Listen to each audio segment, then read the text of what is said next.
Oi pessoal, tudo bem com vocês? Então, vocês já ouviram falar de cannabis, marihuana? Então, hoje eu vou falar para vocês sobre a atuação da cannabis no sistema nervoso ou no cérebro, tá certo? Primeira coisa, para que ele cause os efeitos que causa, né, a tal marihuana, que a pessoa fica um pouco mais lenta, mas ela dá assim, tem a sensação de felicidade. É por quê? Porque existe um mensageiro no nosso sistema nervoso que é muito parecido. Na verdade, é a cannabis que é parecida. A cannabis, na verdade, a planta cannabis sativa tem vários princípios ativos, como todas as plantas têm princípios ativos. E o princípio ativo, né, que é muito parecido com o mensageiro que a gente já tem no sistema nervoso, é o tal do THC. Cuidado, é o delta-9-tetrahidrocannabinol, certo? O mensageiro que nós temos, que é muito parecido com o THC, é a anandamida. E dentro do grupo da anandamida, tem os endocannabinoides. Eles colocaram esse nome, endocannabinoide. Então, no nosso sistema nervoso, existem áreas no nosso cérebro que têm receptor para tal anandamida. Então, é nesse mesmo local que vai atuar o tal do THC que tem na cannabis ou na marihuana.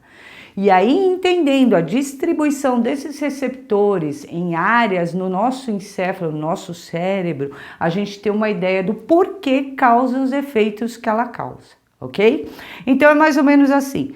Ela é conhecido como o mensageiro da felicidade. É muito parecido também com o mensageiro que nós temos, que é a tal da serotonina, também conhecida como mensageiro da felicidade. Só que eles atuam em locais diferentes. Agora, uma coisa que é bem importante a gente saber é o seguinte: poxa, nós temos um mensageiro que causa essa felicidade? Sim, ele é liberado em situações específicas, em doses controladas.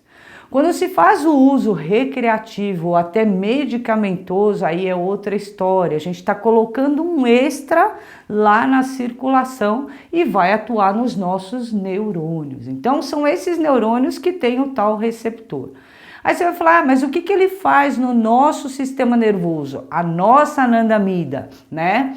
Então ela atua o seguinte, nas áreas onde ela vai modular a ação de outros neurônios. Ela modula a ação de outras vias que tem no nosso cérebro. Então nós temos, como eu já falei anteriormente em outros vídeos, do glutamato, do GABA. Então ele meio que modula a ação desses neurônios que liberam glutamato, que liberam GABA. Ele é assim, um mensageiro da modulação, tá? Aonde que tem esses receptores? A gente vai encontrar esses receptores em algumas áreas. Então, por exemplo, se eu pegar aqui o encéfalo, o córtex, tá aqui, pega toda a região do córtex, a gente tem o telencéfalo, que é toda essa área no cérebro, tá? Tem lá no meio do encéfalo aqui, a gente também vai encontrar alguns receptores. Na área do telencéfalo, é a área, por exemplo, essa área aqui, que é o córtex frontal, a gente tem a área da cognição, do raciocínio, tá certo? Do pensamento. Lá dentro, no interior, a gente tem o diencéfalo, é uma outra área do sistema nervoso. É a área onde a gente tem também o sistema límbico, que eu já comentei com vocês quando eu falei dos salgadinhos. Então, na área lá do sistema límbico, também tem alguns neurônios com esses receptores. Então, também é uma área ali envolvida com prazer e recompensa, a ingestão de alimentos. E aí vocês já começam a pensar em alguns efeitos que causa a tal marihuana, né? E tem também uma área dentro do diencéfalo, né, que a gente chama esse grupo de núcleos da base. Eles são os responsáveis pelo nosso controle motor, a modulação dos nossos movimentos, tá certo? E aí você fica pensando assim, poxa, então quando que ele é liberado? Em situações onde a gente está fazendo comportamentos normais, eventualmente é liberado em doses muito pequenas para modular, refinar o movimento, para ajudar no raciocínio, no pensamento. Quando se faz o uso da marihuana ou da cannabis, né, o princípio ativo que tem ele vai atuar nos mesmos receptores. Então ele pode estar atuando nessas áreas que eu acabei de falar para vocês, na área do raciocínio, do pensamento, pode, no controle motor, na ingestão de alimentos. Então o que acontece? A dose ali, com certeza, não é uma que o sistema nervoso liberou, que os neurônios liberaram porque tinha alguma ação sendo realizada, alguma ação fisiológica. Não, ali é um extra. É um extra, então ele vai acabar estimulando os receptores quando eles não deveriam ser estimulados. Uma característica quando ativa esse tipo de receptor, né, é que ele causa uma inibição dos neurônios, tá? Ele causa uma inibição.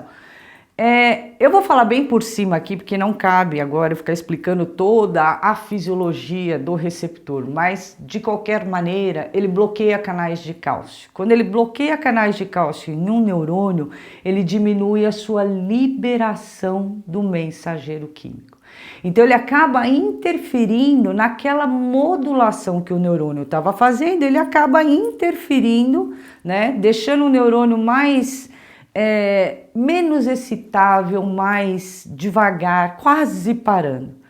Por isso que raciocínio fica mais lento, os movimentos ficam mais lentos, muitas vezes descoordenados. Por quê? Porque está tendo um excesso ali, né, do THC, neste caso, que ele está modulando, então ele está interferindo na modulação normal do funcionamento do organismo. As pessoas sob a ação desse tipo de alucinógeno, né, para elas eventualmente está tudo normal. Então na hora que ela está falando, ela acha que ela está falando normal, mas não, ela está um pouco mais lenta. Em alguns casos a pessoa pode alucinar, começar a ver coisas que não tem ali, ou movimentos, ou bichos, sei lá. Mas enfim, a pessoa começa eventualmente a alucinar, mas não é uma regra, não é uma regra. Agora, algumas coisas são comuns. A pessoa, pouco a pouco, ela perde, ela fica muito lenta no raciocínio. E um outro tipo de ação, né, do THC no sistema nervoso é a ingestão de alimento. A tal larica, né? Então, a pessoa perde o controle, ela começa a sentir muita fome. Por quê? O normal estava sendo modulado. Então estava meio que segurando a ingestão de alimento. E aí o que acontece? Com a ação, né, do THC, ele desregula essa modulação. Então a pessoa perde essa coisa de segurar para comer. Então ela tem muita fome. Aí vem aquela compulsão por comer, né, por comida, por qualquer coisa, doce, salgado, tanto faz. Entenderam? Então, essa é mais ou menos a atuação dela. Lógico que tudo depende da quantidade, da dose, né, do número de vezes, ou a quantidade que a pessoa está consumindo desse tipo de alucinógeno, tá? É assim, tem que tomar cuidado? Tem, lógico que tem, porque tem perda de controle motor e a pessoa às vezes acha que está numa boa e não está. Ela perde um pouco, tem uma lentidão nos reflexos, nos movimentos. Então isso é perigoso, extremamente perigoso. Mas também é assim, né? Tem o outro lado, que é o uso medicamentoso, né? E o uso medicamentoso é assim, são medicamentos com dosagens controladas. Por quê? Tendo em vista que o papel é dar uma desacelerada, uma diminuição na excitação do neurônio, isso pode ser bom em algumas situações. Por isso que eles têm investigado e bastante o uso, aliás, já tem até algumas doenças que eles fazem realmente o uso, né, do princípio ativo. É um comprimido e o comprimido tem uma dosagem controlada, tá? Então, por exemplo, ó, ele é um cardioprotetor porque ele dá uma desacelerada nos batimentos cardíacos, então dependendo da situação, né?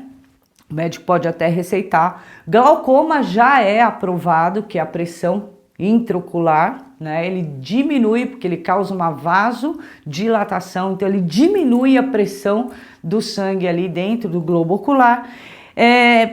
No caso de perda de memória por Alzheimer, então muitos neurônios, que as pessoas que começam a desenvolver Alzheimer, os neurônios ficam hiperexcitados e eles acabam morrendo. Uma vez que você dá uma desacelerada no neurônio, você pode evitar a excitação excessiva. Pelo amor de Deus, gente, eu não tô falando aqui que quem fuma não vai ter Alzheimer, não é isso, tá? Ele pode ser usado em doses controladas. Outro tipo de ação, olha só quanto tem: esquizofrenia, para tratamento de ansiedade, pessoas que têm TOC, né, que é o transtorno obsessivo compulsivo, isso pode ajudar, porque a pessoa fica mais lenta, ela fica mais calma. Em casos, por exemplo, de pessoas que fazem quimioterapia, que elas perdem o apetite, então eventualmente o médico pode passar. Para náusea após quimioterapia também é utilizado, tá certo? Então olha só, tem muitos efeitos aí que a gente pode pensar para usar como fins medicamentosos. Não tem nada a ver com a pessoa estar doente e ela fumar um baseado, não é isso. Dose medicamentosa é dose controlada. Há alguns anos atrás, um pessoal aí começou a ver uma reportagem que saiu sobre uma mãe que tinha um filho com epilepsia. A epilepsia, o que está acontecendo com os neurônios? Eles estão hiperexcitados, tá certo? Então, a mãe pensou, vamos tentar dar uma desacelerada, né? E aí tentar esse tipo de medicamento para uma pessoa que tem epilepsia, para dar uma desacelerada no neurônio. Faz sentido? Faz todo sentido. Agora, o que a gente tem que pensar? Não é qualquer doença.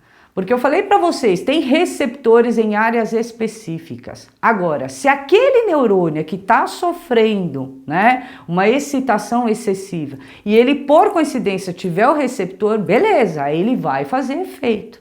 Mas não é uma regra, tá certo? Eu não estou aqui para falar a favor ou contra. Eu penso mais, na verdade, nos fins medicamentosos e sempre, né, de maneira controlada. Por quê? O uso excessivo, e aí tanto faz, tá certo? Para fins medicamentosos ou fins recreativos, o uso excessivo tem consequência. Por quê?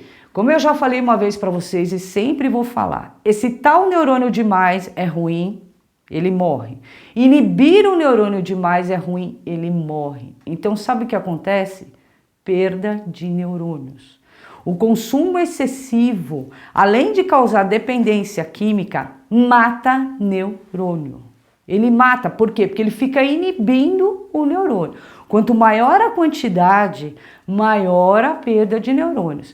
Tudo bem que por dia, centenas de neurônios morrem, tá certo?